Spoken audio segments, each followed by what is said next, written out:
Hello YouTube, hi, my name is Mark and this is Nixon Motorsports. This channel is all about motorsports, from racing to exotic cars and even simulators.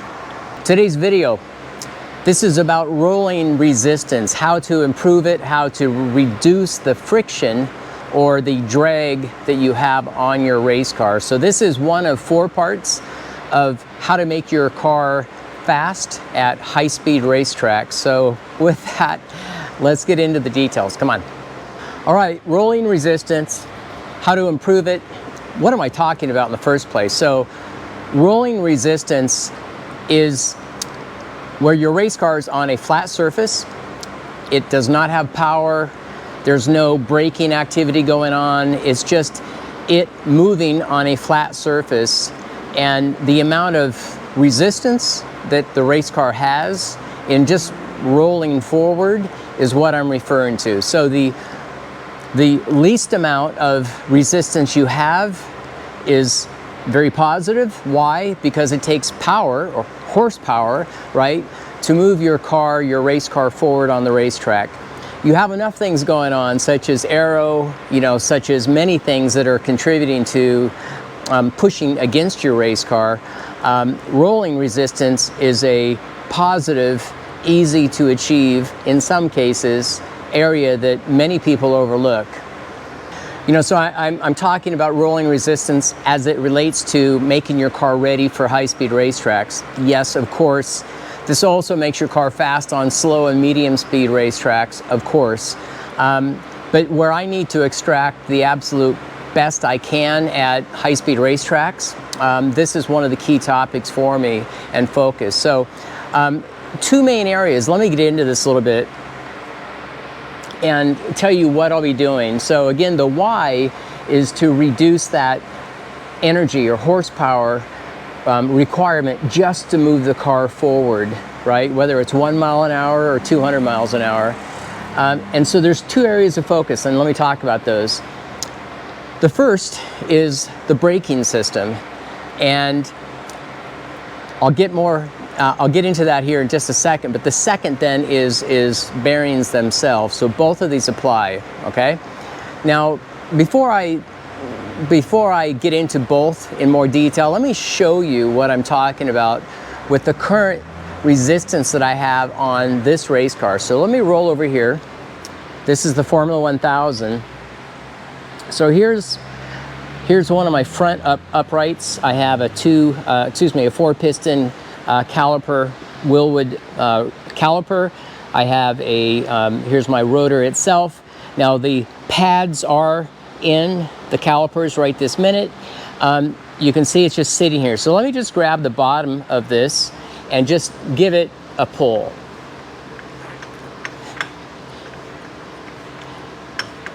So, okay, now it's freeing up just a little bit.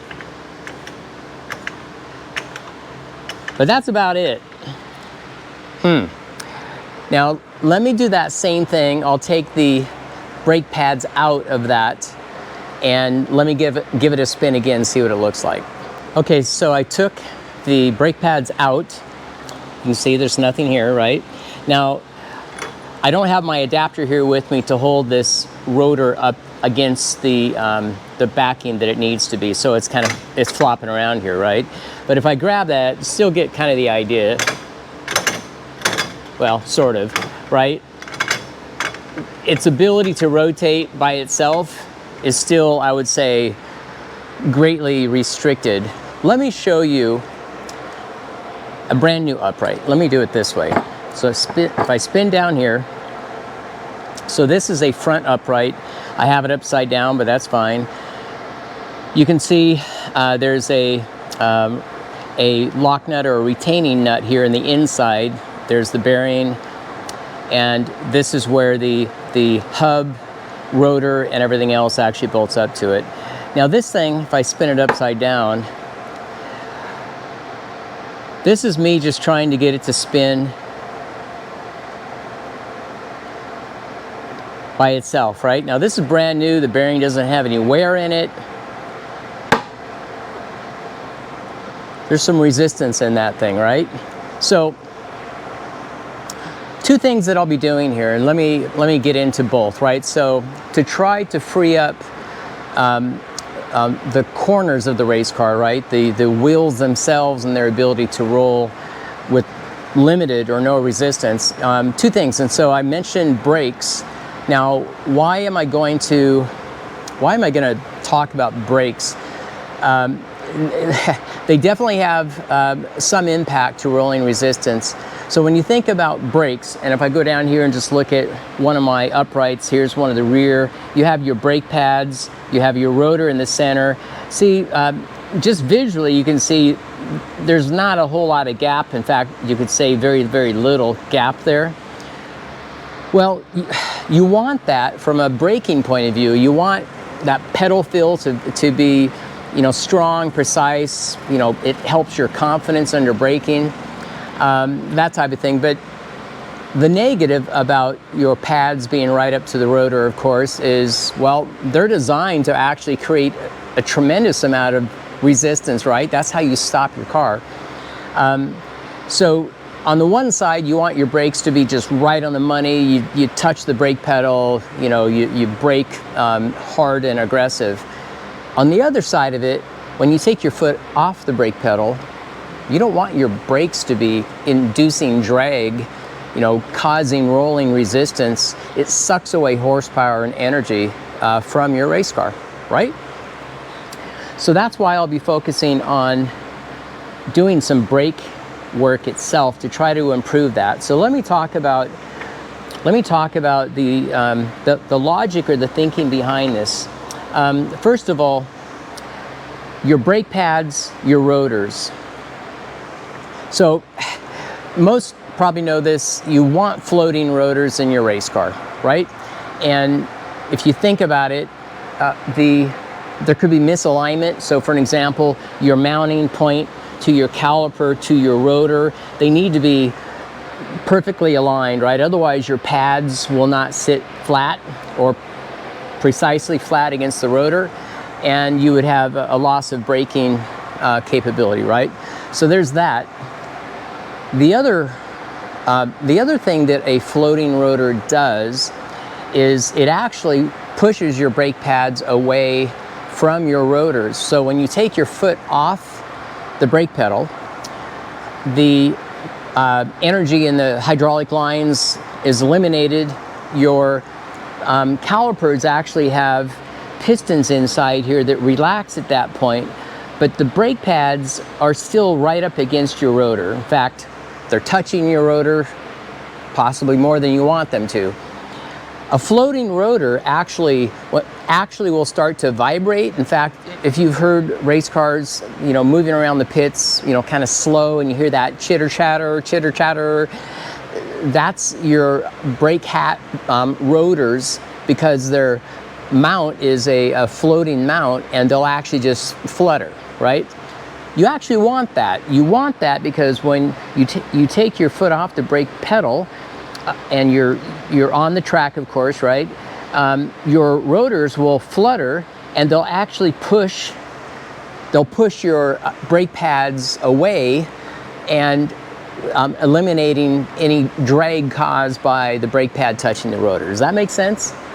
So I've had some issues with mine. So I have floating rotors in this race car, and you got to keep two things in mind. When you're on track, your braking system gets up to a tremendous amount of heat, right? And like any metal type, when you add heat to metal objects, they're going to expand. When you cool them, they're going to shrink, right? Well, you want your brakes to be at an operating temperature that's quite hot. And what I believe is happening on my race car is my float, these are called bobbets here that take your hub to your rotor. I believe the design of the bobbets to the rotor itself is not ideal, and they seem to be okay. They seem to be okay when it's cold, but I believe what's happening when my brakes get fully up to temperature, my floating rotor is not floating as much as it should. of course, the outcome of that is that the pads do not push back away from the rotors as much. Does that all make sense? So what I'm doing is, my first approach is I'm going to have new rotors made. In fact, they're being made right this minute. And the bobbit and to the mounting hole inside the rotor itself, it's been opened up a bit. In fact, I think it's elongated a touch. And the idea behind that is that should allow the bobbits, which is the bolt nut housing combination from your hub to your rotor, where the rotor should have more movement. So that's what I'm looking for. So that's first up. If not, we'll do something else on the rotor. Now, these are custom rotors. You know, they're not off the shelf, so it could be a little bit on us, possibly, but again, one step at a time. The second part is, while I'm doing that, I'm actually going to put some new calipers on the race car. So it's still wheel wood. Now this is a direct replacement of the calipers I have. They're 4 pistons, same diameter, everything. The difference is the racing version, the pistons themselves are made out of some special material where, according to Willwood, have a greatly improved heating heat resistance that the standard caliper doesn't have. So I'm going to do that just to see if there's any contribution here on the rotor. So once I get the new rotors, get them mounted, I'll be installing these new calipers as well. Second part, and it's not really related, but just since I'm doing brake activity, I'm going to try some different brake compounds themselves, the pads, right? And I use the Willwood pads. I could use, you know, multiple different types, but I use a very aggressive pad by default, and I like that initial quick hard bite. You know, I have 3 Gs in braking. I like that ability. So I'm not really looking to lose any of that, but I'm going to try these newer compound brake pads. These have a more linear braking performance, still very aggressive, but it's a more linear pad, at least through its temperature range. We'll try that. You know, worst case, I'll go back to my original pads, right? But the braking is definitely something that is contributing to my rolling resistance issue that I have. And again, if I need to, I'll put different rotor hat combinations on. If I need to do that, I'll do that. But first up, we're going to try these new custom ones that I'm having built. The amount of drag, especially when these get hot, is just, it's crazy stupid. So I'm hoping that makes a big difference, okay? Okay, so the brakes is one part, right? The second part is kind of the black box thing, right? A lot of racers don't talk about this stuff.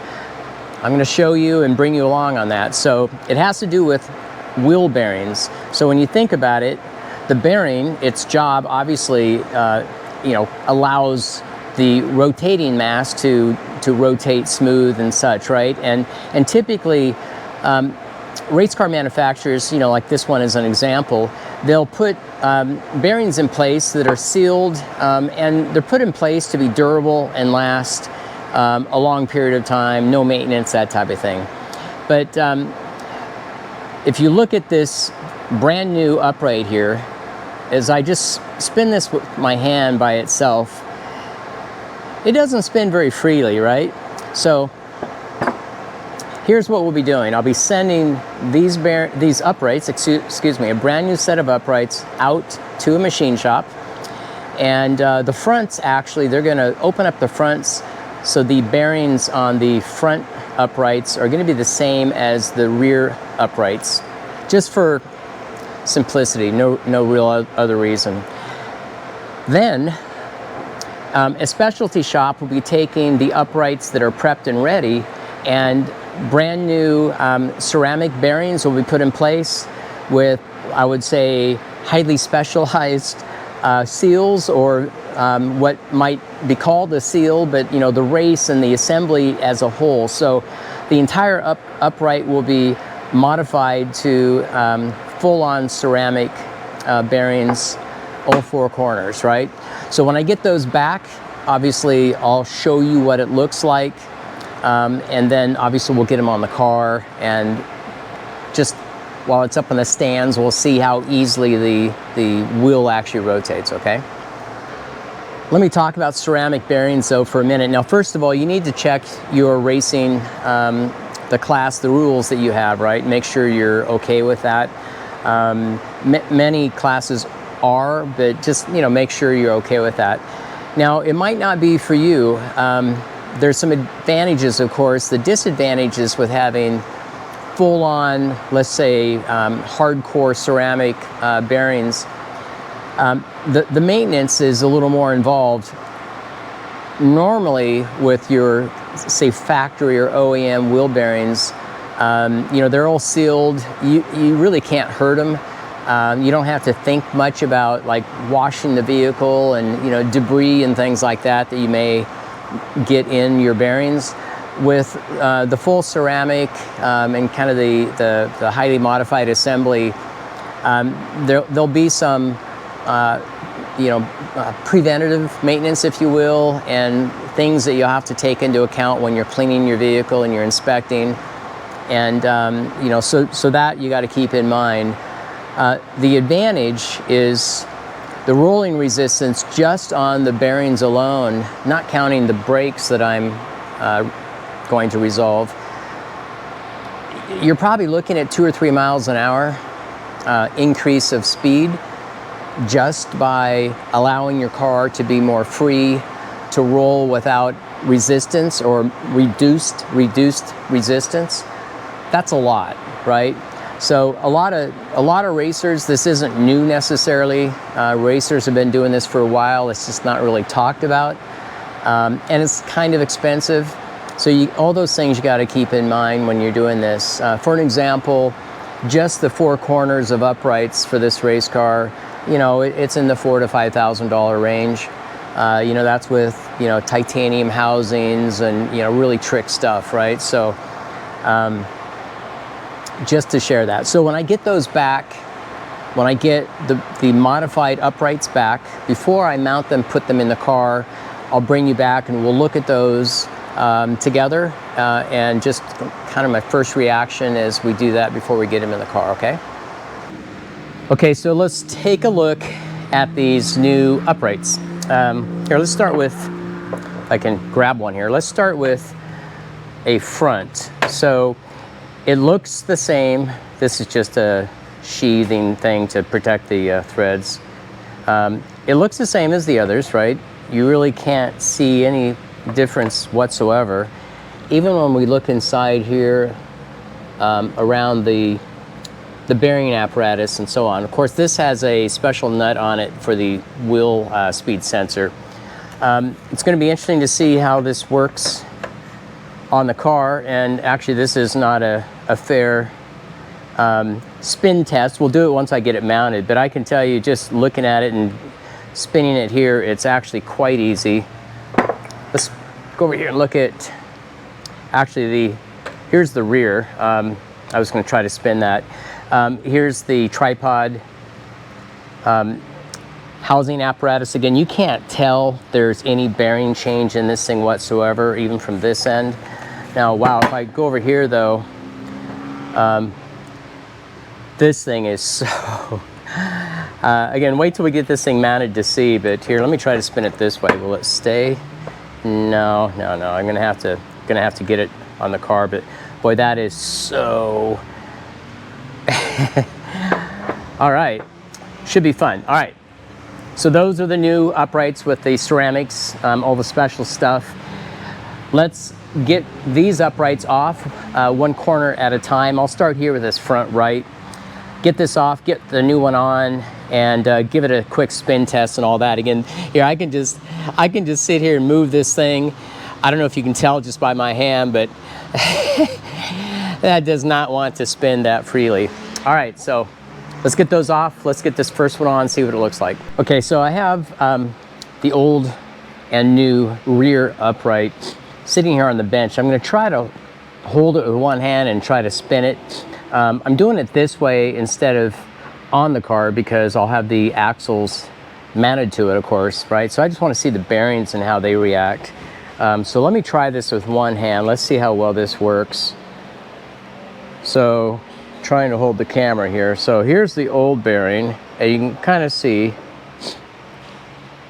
not too bad. Now let's go over here to the new one. Again, bear with me as I try to hold this. Here, just, you can see it's substantially different, right? Pretty cool. So anyway, let's continue here. Mounting, I have the front sorted in place. I have to move my studs around and so on, but the front first upright and spindle here, yeah, they turn great. Anyway, let me keep going, I'll come back. All right, I have the uprights on. I got a little bit of tidy up stuff yet to do. I have not bled the brakes yet, so you can see a lot of gap here. So the pads are clearly not in the way. Here's the new rotors that I talked about with definitely a little more free float and play there, which is nice. But just as an example, I won't be able to count how many times, but watch when I give this thing a spin now with the new ceramics. That's pretty cool. It's probably at least 3 rotations. And even the rear, so now it's connected to the diff, so that's in place. I got both sides on here. Again, I haven't bled the brakes, but you can see the new upright. Now watch this. I could not do this before. So that doesn't spin anywhere near like the front. But keep in mind, that's with the differential in place, and that's both sides connected. Very cool. Very, very cool. So looks like that's going to work well. Let me go ahead and finish this up and I'll bring you back. All right, so let's take a quick look again at the install with the new ceramic bearings, and check out how this thing is just effortless. That is trick. So we'll see, right? Also the new floating rotors, the new calipers, the racing calipers and such.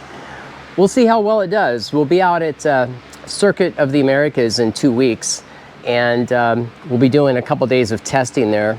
So we'll see how well this does, what changes it makes, and so on. Look, it has to help just reduce friction. Period. Right? It's a horsepower thing. So I'll report back after COTA and let you know how well the rolling resistance effort pays off, right? Right, so before I wrap up this video, 2 little items quickly. So there is some news on Avon tires coming out, or there will be soon. I can't say anything about it. Hopefully this is positive, but we'll see, right? So once I know for sure and once I can pass that on to you, I'll do so. On the racing, how to get started in racing series of videos that I'm working on, I have a really cool one that we're getting ready to roll out, and I'll have a professional race car driver join me actually, and it will be a name that you know, and we're going to talk about obviously recommendations and ideas and such, how to start your racing career. And so I have my opinion, but you know, I'm an amateur racer, always have been. This individual has some credentials. Again, you'll know who he is, and he's going to contribute and add, you know, his thoughts and such during that dialogue. So look for that video. I think you guys will enjoy that. On that itself, if you have questions that you would like to ask a professional racer, you know, how you can get started in your racing career, just, you know, whatever tips, thoughts, questions that you may have, send those over in the comments. I'll I'll gather as many of those as I can and try to get to that, okay? So look forward to that. All right, well, that's it for this video. Rolling resistance. Hopefully, we've made some gains that will improve our top speed and just overall improved acceleration, right? So we'll see. We'll be on the track here in a couple weeks, and we'll see what that does. I'll report back at that point. But ceramic bearings, pretty trick, right? I'll have to go back here and show you this one more time. This is just awesome. It never used to be able to do that. So this is just the front spindle. Oh man, it's great. So I can't wait to see what it does on the track. But hopefully there's some items here that will help you. Again, this will apply for low speed, medium, high speed tracks, right? It's all the above. But send your thoughts, your questions. I appreciate the comments from many of you, and stay tuned, a lot of videos coming out. All right, until next time, ciao.